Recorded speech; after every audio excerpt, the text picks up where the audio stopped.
Hello everyone, आज math के class में हम लोग त्रिभुज चैप्टर जो स्टार्ट किए थे उसमें हम लोगों ने क्या किया था, कुछ इम्पोर्टेंट पॉइंट्स का डिस्कशन किया था। तो आज भी हम लोग क्या करेंगे, कुछ और भी बचे हुए इम्पोर्टेंट पॉइंट्स हैं उन्हीं पर चर्चा करेंगे। तो चलिए स्टार्ट करते हैं आज का क्लास। तो आज हम लोग स्टार्ट करेंगे यहाँ पर त्रिभुज की सर्वांशता पर, जिसे हम लोग कॉन्ग्रुएंस कहते हैं। ठीक है, तो यहाँ पर अगर हम लोग पॉइंट पर बात करें तो पहला जो हम लोग डिस्कशन करेंगे, ये दो त्रिभुज क्या हो, दो त्रिभुज की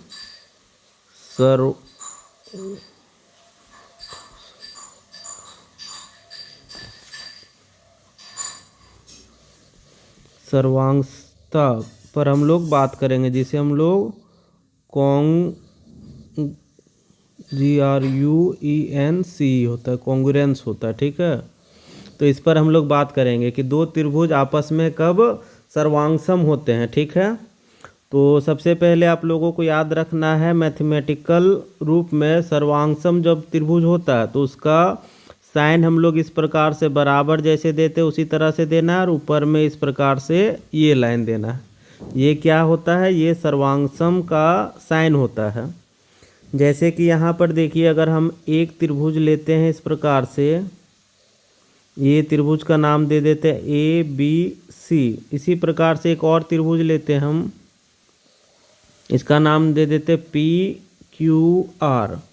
अगर ये त्रिभुज और ये त्रिभुज दोनों आपस में क्या है, सर्वांगसम है, तो हम लोग कैसे लिखेंगे, तो इसे लिखने का तरीका इस प्रकार से होगा कि त्रिभुज ABC बराबर देंगे, उसके ऊपर में इस प्रकार से बना लेंगे त्रिभुज PQR।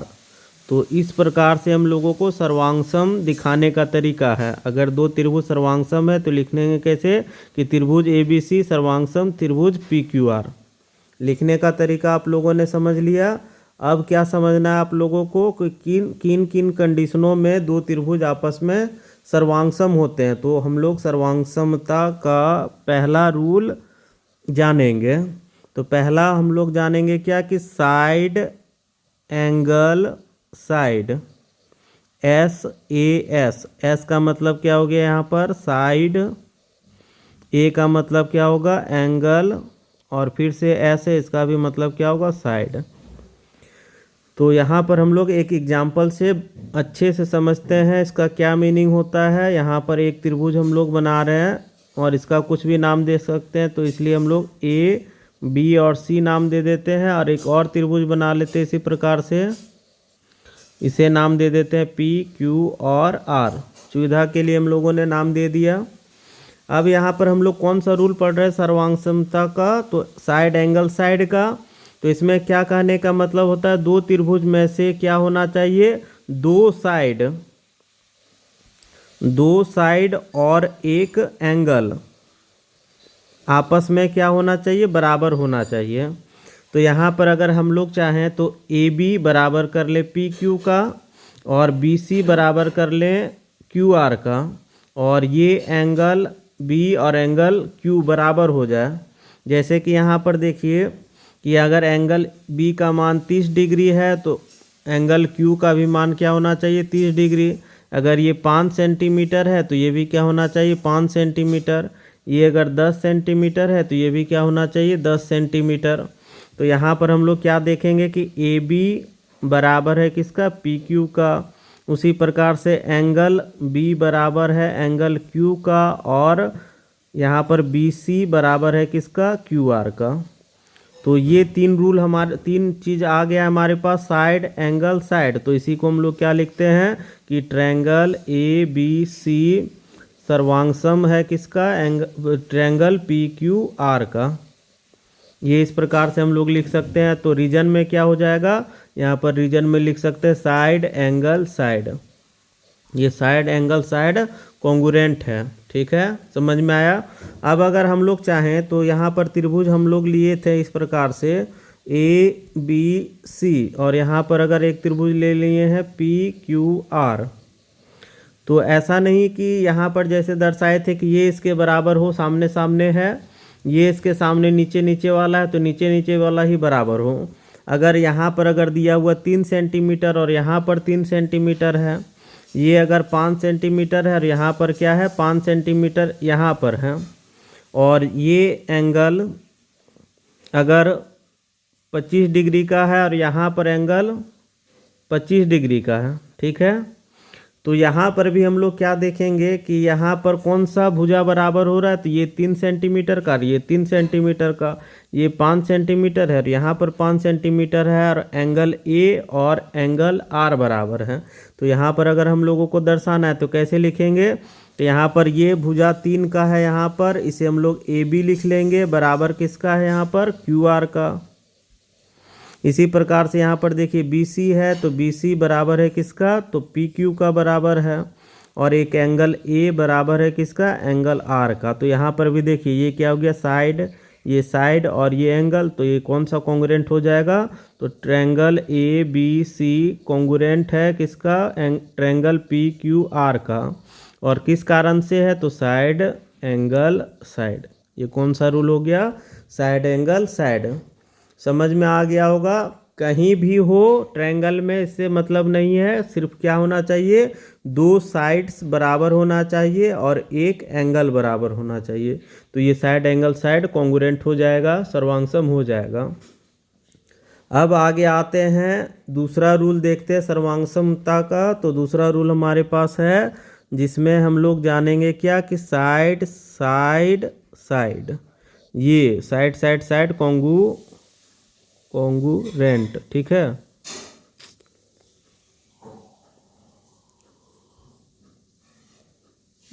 NNT कॉन्ग्रुएंट ये है। तो इसमें क्या होगा, आप लोगों को पता चल रहा है S है, मतलब तीनों त्रिभुज का साइड बराबर होना चाहिए। जैसे कि अगर एक ट्रायंगल हम लोग बनाए यहाँ पर ABC और एक ट्रायंगल बना लेते हैं PQR, 2 ट्रायंगल है, इसमें से क्या होगा, ये बराबर हो जाए इसका, ये बराबर हो जाए इसका, और ये बराबर हो जाए इसका। यहाँ पर AB बराबर किसका हो गया है, QR का। इसी प्रकार से क्या हम लोग देख रहे हैं कि AC बराबर है किसका, PQ का, और BC बराबर है किसका, यहाँ पर PR का। तो तीनों साइड आपस में क्या है, त्रिभुज के बराबर हैं। जैसे कि यहाँ पर अगर 2 सेंटीमीटर है तो ये भी 2 है, ये 3 है तो ये भी 3 है, ये 5 है तो ये भी 5 है। तो इस प्रकार से अगर दोनों त्रिभुज में से भुजाओं का मान अगर बराबर हो जाए तो ये भी क्या हो जाएगा, कॉन्ग्रुएंट कहलाएगा। इससे कोई मतलब नहीं कि सामने सामने का हो, जैसे कि ये त्रिभुज है और ये त्रिभुज है तो ये 2 तो ये भी 2 होना चाहिए, ऐसा जरूरी नहीं। यहाँ 3 तो यहाँ 3 होने से भी जरूरी नहीं है, ठीक है। ये भी आपस में क्या हो जाएगा, कॉन्ग्रुएंट ही होगा, क्या है कि तीनों साइड, इसका ये बराबर है, ये बराबर इसका है, ये बराबर इसका है। मगर क्या है, यहाँ पहले वाला साइड जो फेसिंग है, यहाँ पर देखिए इस त्रिभुज का पहले फेसिंग है, यहाँ पर भी पहले फेसिंग, नीचे नीचे, यहाँ पर ये लास्ट, ये लास्ट। तो इस प्रकार से होने से कोई मतलब नहीं है। यहाँ पर देखिए जैसे तैसे मैंने इसीलिए लिया है, इस त्रिभुज में और इस त्रिभुज में कॉन्ग्रुएंट दिखाने के लिए मैंने क्या किया, जहाँ तहाँ लिया है। ये 2 यहाँ लिया तो 2 यहाँ, 3 यहाँ रख लिए तो 3 यहाँ कर दिए, 5 यहाँ 5 यहाँ। सिर्फ ध्यान क्या रखना है हम लोगों को, साइड्स बराबर होना चाहिए। 2 त्रिभुज, उनके भुजाओं का मान क्या होना चाहिए, बराबर बराबर होना चाहिए, ठीक है। और कहीं भी हो उससे कोई मतलब नहीं है। तो ये भी समझ में आ गया होगा। नेक्स्ट हम लोग पढ़ेंगे थर्ड इसमें, और इसमें होगा हमारा एंगल साइड एंगल कॉन्ग्रुएंट, ठीक है, ये पढ़ रहा है। तो इसमें आप लोगों को पता चला होगा कि इसमें क्या है, 2 एंगल बराबर होना चाहिए और एक साइड बराबर होना चाहिए। तो त्रिभुज में बना करके हम लोग देखते हैं, इसे ठीक से समझ लेते क्या है। 2 त्रिभुज बनाए, ये PQR कर लेते हैं, अब कि ये ABC कर लेते हैं। इसमें अगर यहाँ पर हम लोगों को क्या चाहिए, 2 एंगल बराबर चाहिए। तो यहाँ पर अगर हम लोग देखें ये 30 डिग्री है और यहाँ पर कर लेते 30 डिग्री, ये अगर 60 डिग्री है और यहाँ पर भी क्या है, 60 डिग्री है, और ये भुजा का मान 5 सेंटीमीटर है और इस भुजा का मान 5 सेंटीमीटर। तो यहाँ पर अब हम लोग क्या देख रहे हैं कि 2 एंगल बराबर है, एंगल Q बराबर है एंगल C का, और एंगल पी बराबर है किसका, एंगल ए का, और भुजा जो है यहाँ पर पी आर बराबर है किसका, ए सी का। तो तीन चीज़ हम लोग देख रहे हैं, यहाँ पर दो एंगल्स है, दो एंगल्स इक्वल है, और यहाँ पर क्या है, वन साइड, एक साइड क्या है, इक्वल है, बराबर है। तो इस प्रकार से हम लोग ये ट्रायंगल जो है, triangle P Q are congruent हो जाएगा क्या, ट्रायंगल ए बी सी का। और किस रीजन से होगा, तो यहाँ पर देखिए दो एंगल है, तो एंगल साइड एंगल ये कॉन्ग्रुएंट हो जाएगा हमारा। ये भी पॉइंट क्लियर हो गया होगा आप लोगों को। तो इसमें एक और पढ़ना है हम लोगों को, 4th नंबर में पढ़ना है, जिसे हम लोग क्या कहते हैं, आर एच एस। आर मतलब यहाँ पर क्या हो जाएगा, राइट हैंड जो होता है ना, राइट एंगल ट्रायंगल का, उसी का। जैसे यहाँ पर देखिए इसमें क्या होना है कि अगर दो ट्रायंगल है उसमें से क्या होना चाहिए, एक एंगल हमेशा क्या होना चाहिए, 90 डिग्री होना चाहिए। यहाँ पर ये 90 डिग्री है, ये 90 डिग्री है, तभी RHS के अंदर आएगा। दो त्रिभुजों का क्या होना चाहिए, एक तो एंगल का मान हमेशा क्या होना चाहिए, 90 डिग्री होना चाहिए RHS में आने के लिए। और आगे का क्या हो जाए कि मान लीजिए कि ये एंगल और ये एंगल बराबर हो जाए, ठीक है। ये अगर 30 डिग्री है और ये भी 30 डिग्री हो जाए, और एक भुजा बराबर हो जाए कोई भी, तो इस तरह से भी कर सकते हैं। या तो आप कंडीशन इस प्रकार से भी समझ लीजिए कि अगर ए बी और सी है और यहाँ पर क्या हो जाए पी क्यू आर, और ये 90 डिग्री और ये भी 90 डिग्री है, तो यहाँ पर क्या होगा, अगर ये भुजा का मान और ये भुजा का मान बराबर हो जाए तब भी ट्रायंगल क्या हो जाएगा, ए बी सी, और कॉन्ग्रुएंट हो जाएगा ट्रायंगल पी क्यू आर का। इसमें कोई ज़रूरत नहीं है कि तीन चीज़ हो, ठीक है।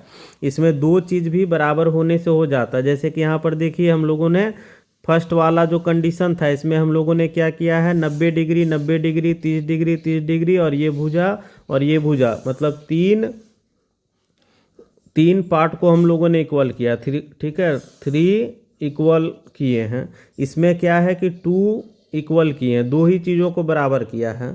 और भी एक कंडीशन आप लोग देख लीजिए कि इसमें अगर एक 90 डिग्री का है और दूसरे में भी क्या है, 90 डिग्री का है, तो यहाँ पर हम लोग क्या किए थे, भुजा को बराबर कर लिए। अगर यहाँ का एंगल भी हम लोग बराबर कर लेते 30 डिग्री और ये भी 30 डिग्री, तब भी ये क्या हो जाएगा, RHS के अंदर आ जाएगा, ये भी कॉन्ग्रुएंट हो जाएगा। तो यहाँ पर हम लोगों ने क्या देखा, तीन चीज़ों को देखा। अब आगे हम लोग बढ़ते हैं, अब हम लोग नेक्स्ट पॉइंट पढ़ते हैं। तो यहाँ पर आपको एक त्रिभुज हम बना लेते इस प्रकार से, और यहाँ पर क्या हम लोगों को सीखना है कि समान भुजाओं के सम्मुख कोण हमेशा क्या होते हैं, समान होते हैं। अगर ये ए बी सी लिख लें तो इसमें पॉइंट क्या याद रखना है हम लोगों को कि समान भुजाओं के सम्मुख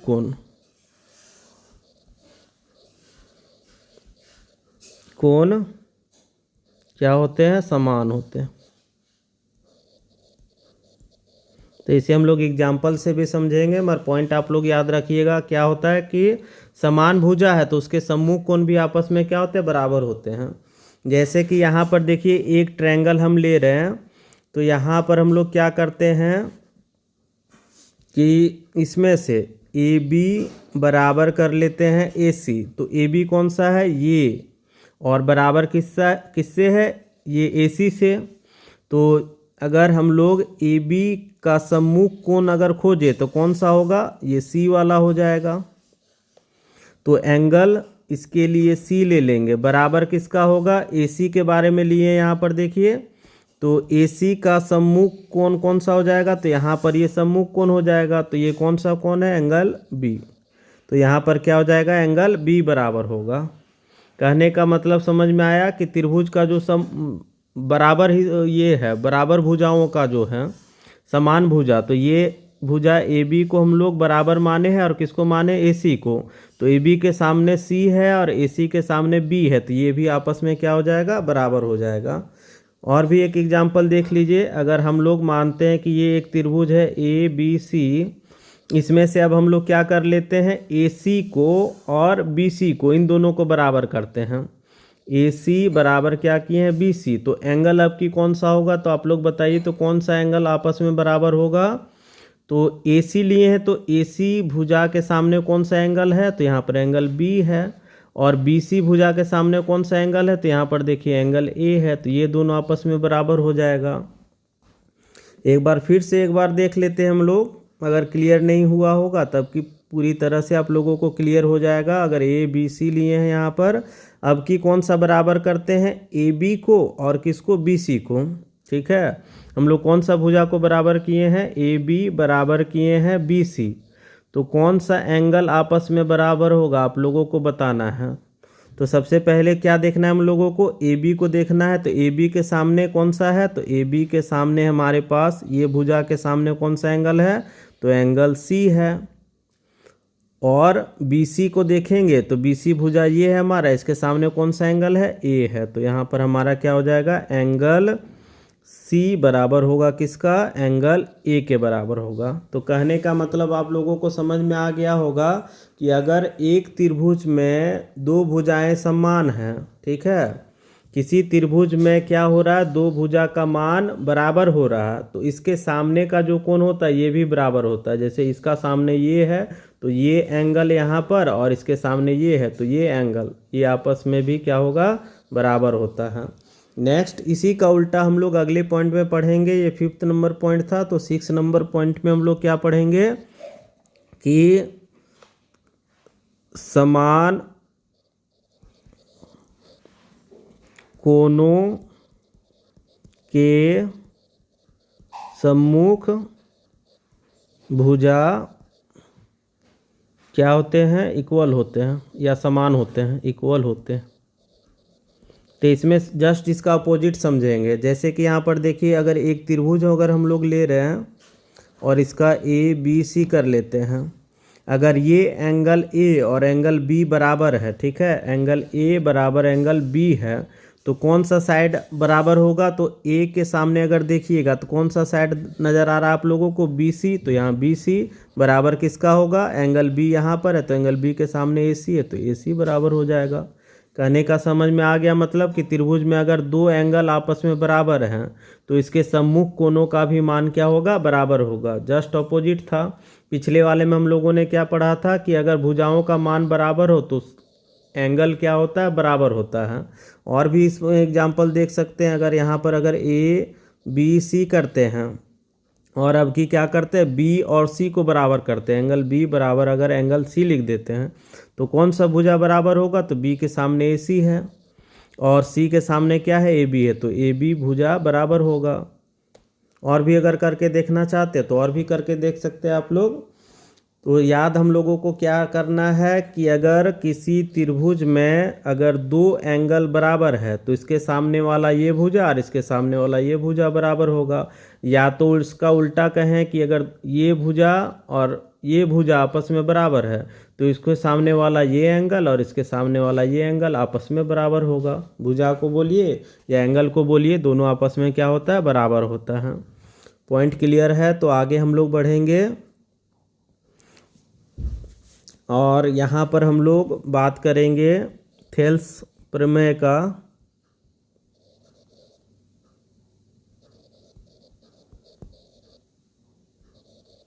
थेल्स प्रमेय आप लोगों को याद होगा अगर 10 क्लास का, और नहीं याद है तो यहाँ पर हम रिवीजन करा देते हैं। पॉइंट सब पूरा थ्योरम हम लोगों को नहीं पढ़ना है, और इसके आधार पर जो पॉइंट्स है इसे हम लोगों को रिवाइज करना है।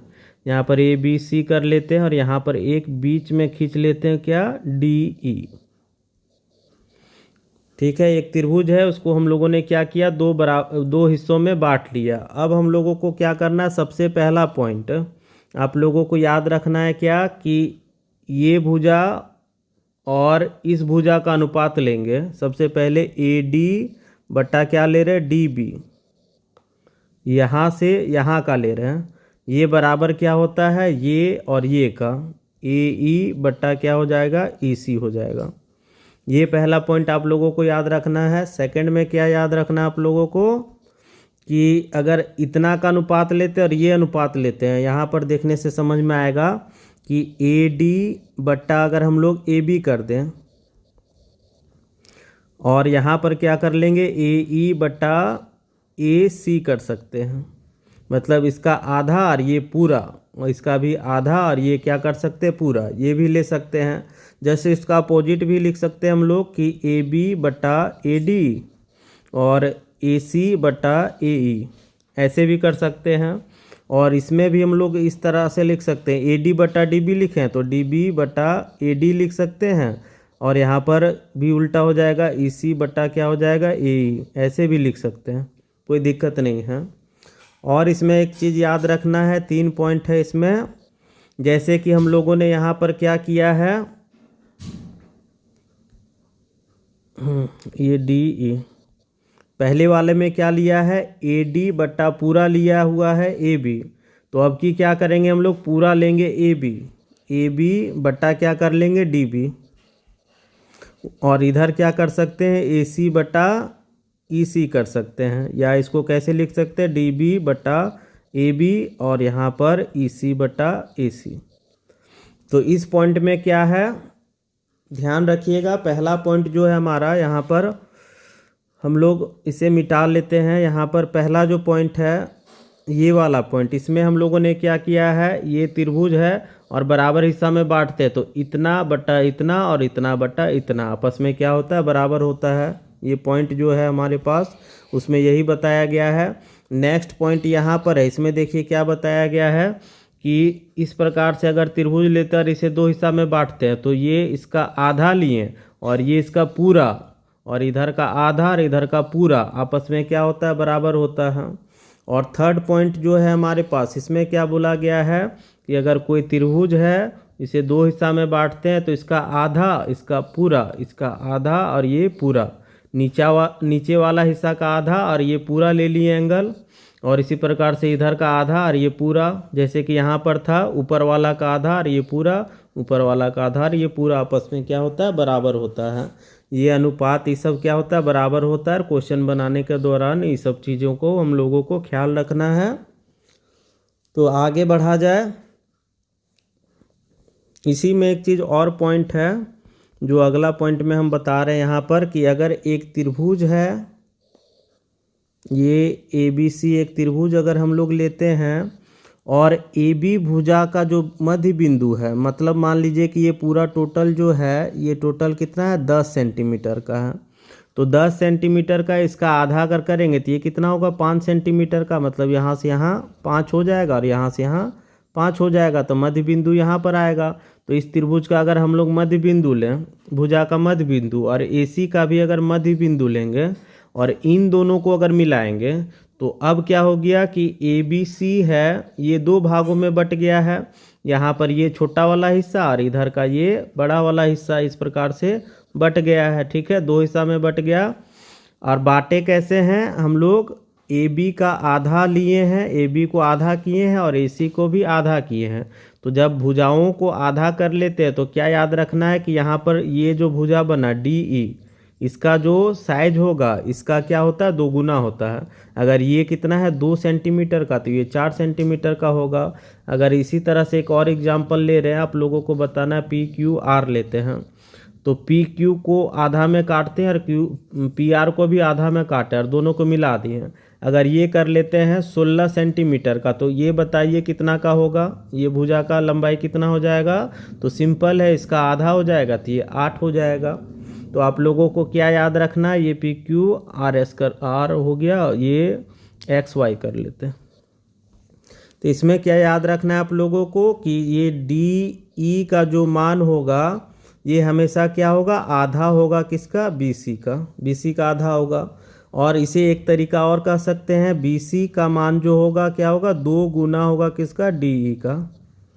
क्या कहने का मतलब है कि ये जो होगा, अगर हम लोग यहाँ पर डी ई का बात करें, है ना, ये डी ई का बात करेंगे, ये क्या होता है हमेशा इसका आधा होता है, और इसका अगर बात करेंगे ये हमेशा क्या होता है इसका 2 गुना होता है। कहने का मतलब एक ही चीज़ हो रहा है कि या तो इसे आधा कर लीजिए या तो इसे 2 गुना कर लीजिए। एग्जाम्पल में आप लोगों को क्लियरली समझ में आ गया होगा कि ये अगर 16 है तो ये 8 होगा, अगर ये 3 है तो ये 6 होगा, अगर ये 9 है तो इसका के मान कितना होगा, 4.5 होगा।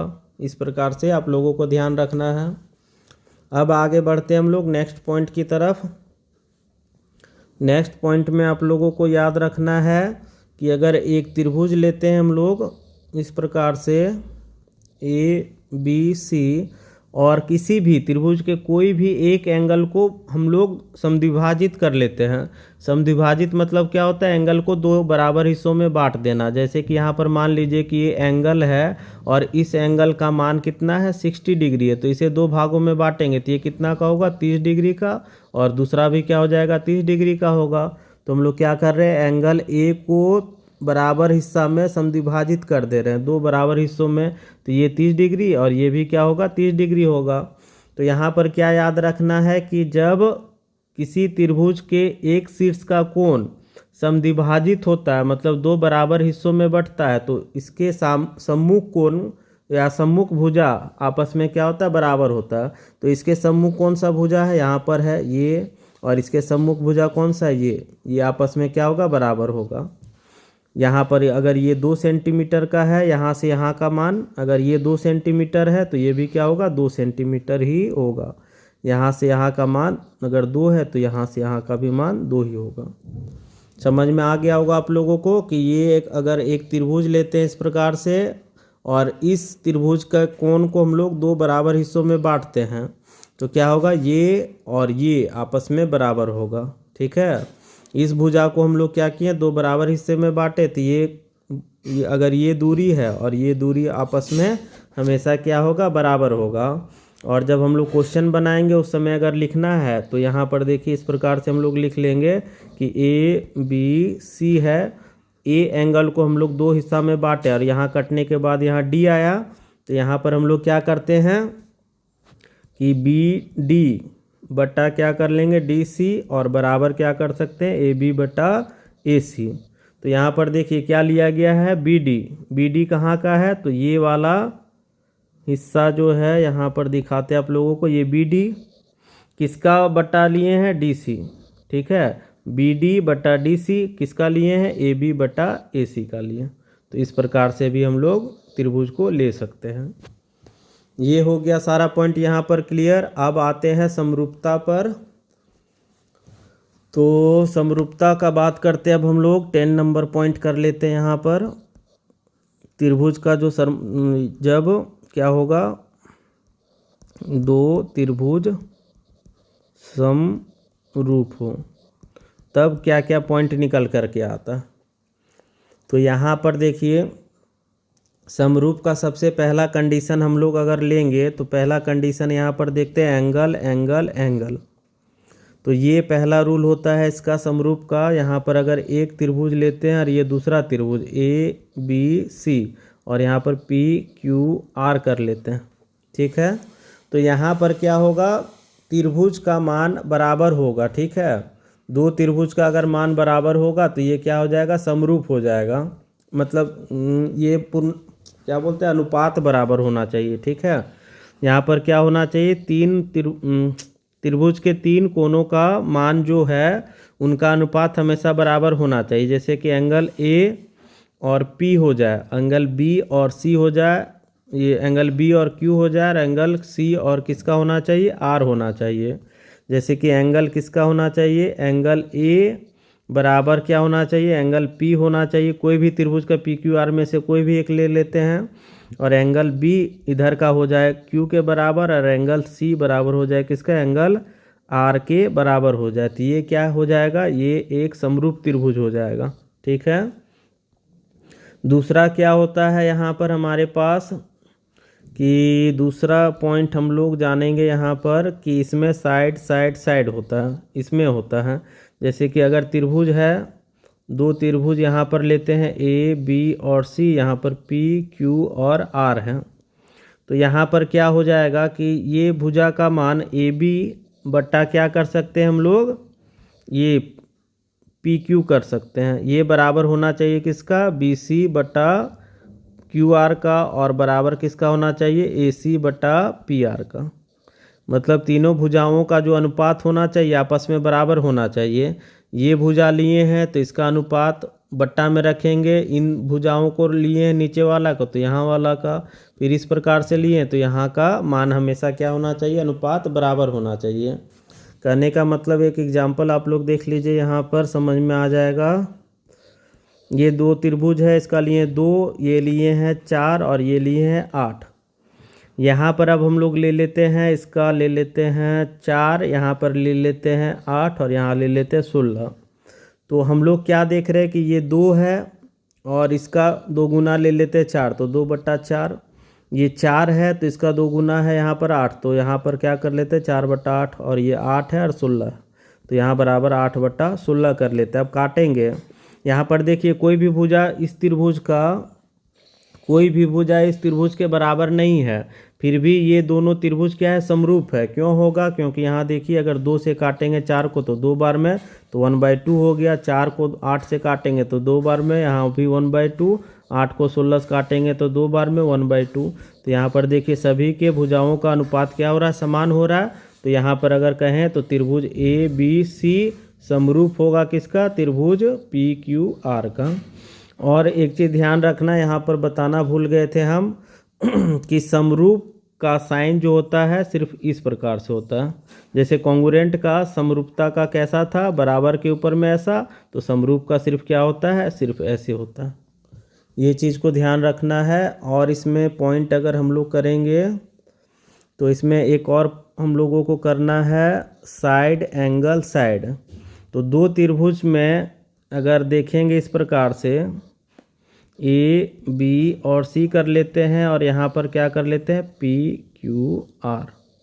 इसमें क्या करते हैं कि दोनों त्रिभुज का एक एंगल बराबर करते हैं। मान लेते हैं कि एंगल B बराबर कर लेते हैं एंगल R का, तो यहाँ पर एंगल B बराबर हो गया किसका, एंगल R का। और दो भुजाओं का अनुपात जैसे कि AB बटा कर लेते हैं यहाँ पर PR बराबर होना चाहिए किसका, AC बटा ये PR का। ये PQ है ना, ये PQ और ये क्या कर लेते हैं, PR कर लेते हैं। तो यहाँ पर दो भुजाओं का अनुपात बराबर होना चाहिए और कोण बराबर होना चाहिए। जैसे कि एग्जाम्पल के तौर पर अगर हम लोग देखें तो ये 45 डिग्री है, ये 45 डिग्री कर लेते हैं, ये 2 कर लेते हैं तो ये 4 होना चाहिए, या समान भी हो सकता है। ये 3 है तो ये क्या होगा, 6 होगा। ठीक है, जैसे कि यहाँ पर देखिए 2/4 करेंगे और यहाँ 3/6 करेंगे, काटेंगे तो ये 2 बार में, ये भी 2 बार में, तो 1/2 बराबर 1/2। इस तरह से समरूप होना चाहिए, अनुपात बराबर होना चाहिए। ऐसा नहीं कि यही होना चाहिए। अगर 2 3 लिए हैं तो अनुपात सिर्फ बराबर होना चाहिए और क्या होना चाहिए, एक एंगल का मान बराबर होना चाहिए। और भी कुछ इम्पोर्टेंट पॉइंट है तो 1-2 और डिस्कस कर ही लेते हैं हम लोग यहाँ पर, कि इसमें क्या याद रखना है हम लोगों को कि दो त्रिभुज अगर समरूप हैं तो उनका क्षेत्रफल का जो अनुपात होगा उनके संगत भुजाओं के बराबर होगा। क्या याद रखना है कि दो त्रिभुज समरूप हो तो उनके क्षेत्रफल का जो अनुपात होगा उनके संगत भुजा के अनुपात के बराबर होता है।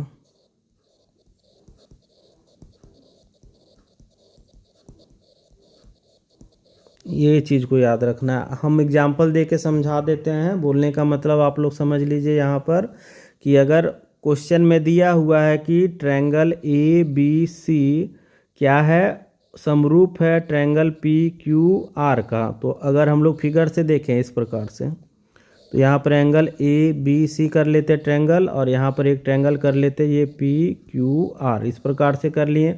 और ये दोनों त्रिभुज क्या है, आपस में समरूप है।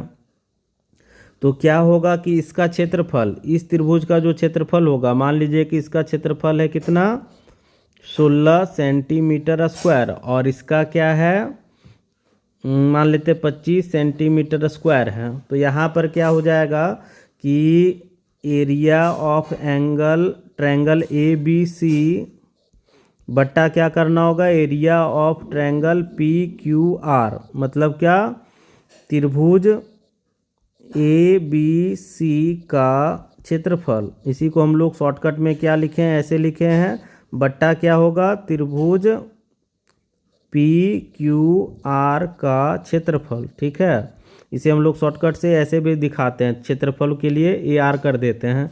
ये बराबर होना चाहिए त्रिभुज के संगत भुजाओं का, मतलब कि ए बी और पी क्यू, ए बी बटा क्या होना चाहिए, पी क्यू के स्क्वायर का, इसका स्क्वायर और इसका स्क्वायर कर सकते हैं यहाँ पर, ए बी का स्क्वायर बटा पी क्यू का स्क्वायर। या तो संगत भुजा हम लोग क्या ले सकते हैं, ए सी का स्क्वायर बटा यहाँ पर क्या कर सकते हैं, पी आर का स्क्वायर। या यहाँ पर क्या कर सकते हैं, और भी अगर हम लोग करना चाहें तो यहाँ पर बी सी का स्क्वायर बटा क्या करना है, क्यू आर का स्क्वायर।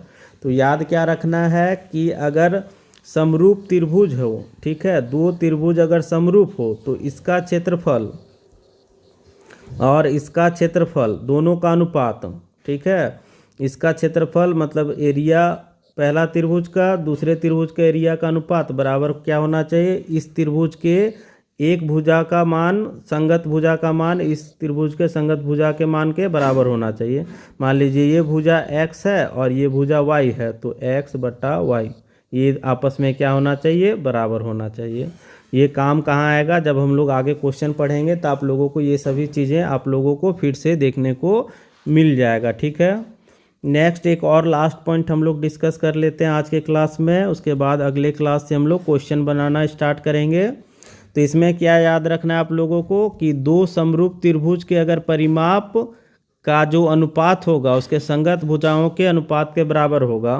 तो कहने का मतलब यहाँ पर फिगर से आप लोग समझिए क्या कहना चाह रहे हैं हम, कि अगर ए बी सी और पी क्यू आर दो समरूप त्रिभुज हैं तो इसका परिमाप जो होगा, त्रिभुज ए बी सी का परिमाप बट्टा क्या करेंगे, त्रिभुज पी क्यू आर का परिमाप,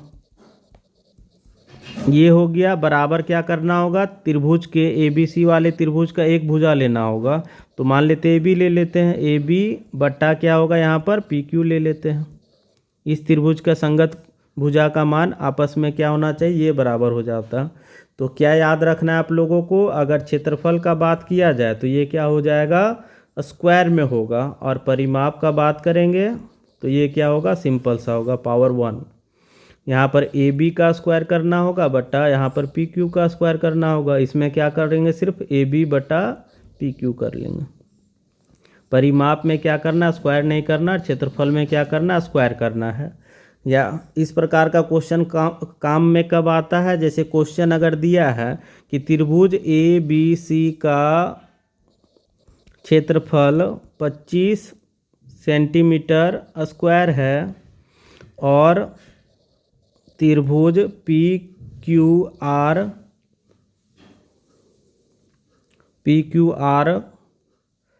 का क्षेत्रफल दिया गया है, कर लेते 36 सेंटीमीटर, ठीक है, और त्रिभुज ए बी सी में ए बी का मान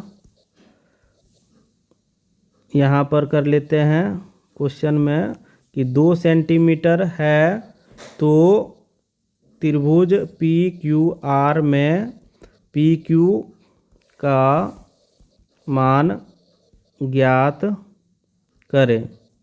इस प्रकार से अगर क्वेश्चन दे दें तो यहाँ पर देखिए क्या दिया हुआ है, area of A B C दिया हुआ है, ये 25 सेंटीमीटर स्क्वायर दिया गया है, area of P Q are दिया गया है, ये 36 सेंटीमीटर स्क्वायर दिया गया है, और क्या दिया गया है, ए बी का मान 2 सेंटीमीटर दिया गया है। तो हम लोगों को पी क्यू का मान निकालना है, इस प्रकार से दे दिया। तो हम लोग क्या जानते हैं कि area of A B C बटा area of P Q R क्या कर सकते हैं हम लोग, ए बी बटा पी क्यू कर सकते हैं ना। तो यहाँ पर क्या हो जाएगा कि एरिया ऑफ ABC कितना दिया हुआ था 25 और ये है 36। यहाँ पर ये स्क्वायर होता है ना, स्क्वायर छूट गया था। एरिया अगर निकालते तो क्या करना पड़ता है, स्क्वायर करना पड़ता है। तो AB का मान कितना है 2, तो 2 का स्क्वायर बटा PQ का स्क्वायर कर लेंगे। तो यहाँ पर कितना हो गया 25 बटा 36 बराबर ये क्या हो जाएगा, हम लोग क्या करते हैं ये स्क्वायर जो है 2 बटा PQ का होल स्क्वायर कर देते हैं। नेक्स्ट अब क्या करेंगे हम लोग 25 बटा 36 बराबर यहाँ पर स्क्वायर जो है इस पर जो स्क्वायर है बराबर के इधर भेज देते तो ये रूट हो जाएगा। तो 2 बटा PQ। अब 25 का रूट कितना हो जाएगा 5 और 36 का 6 बराबर 2 बटा PQ। तो क्रॉस मल्टीप्लाई कर लेते तो PQ गुना क्या हो जाएगा 5 बराबर 6 गुना 2, तो PQ बराबर कितना हो जाएगा 12 बटा 5। अब यहाँ से हम लोग आंसर कर सकते हैं इतना, नहीं तो PQ बराबर 5 दूनी 10 और 5 चौक 20 2.4 सेंटीमीटर। तो यहाँ से हमारा मान निकल जाएगा। तो इस प्रकार के क्वेश्चन दिए जाएंगे बुक में या एग्ज़ाम में भी, तो आप लोगों को इसी प्रकार से सॉल्व करना है। स्क्वायर ये क्षेत्रफल था तो स्क्वायर लगाएं, अगर परिमाप रहता तो हम लोग क्या करते सिर्फ AB बटा PQ कर लेते हैं ना। तो आप लोगों को यही इन्हीं चीज़ों को याद रखना है। बाकी अब हम लोग क्लास स्टार्ट करेंगे, कल से जो पढ़ेंगे तो चैप्टर को स्टार्ट करेंगे और उसके क्वेश्चंस को सॉल्व करेंगे। वहाँ पर भी हम लोगों को इस तरह के बहुत सारे चीज़ों को सीखने को मिल जाएगा। तो मिलते हैं अगले क्लास में।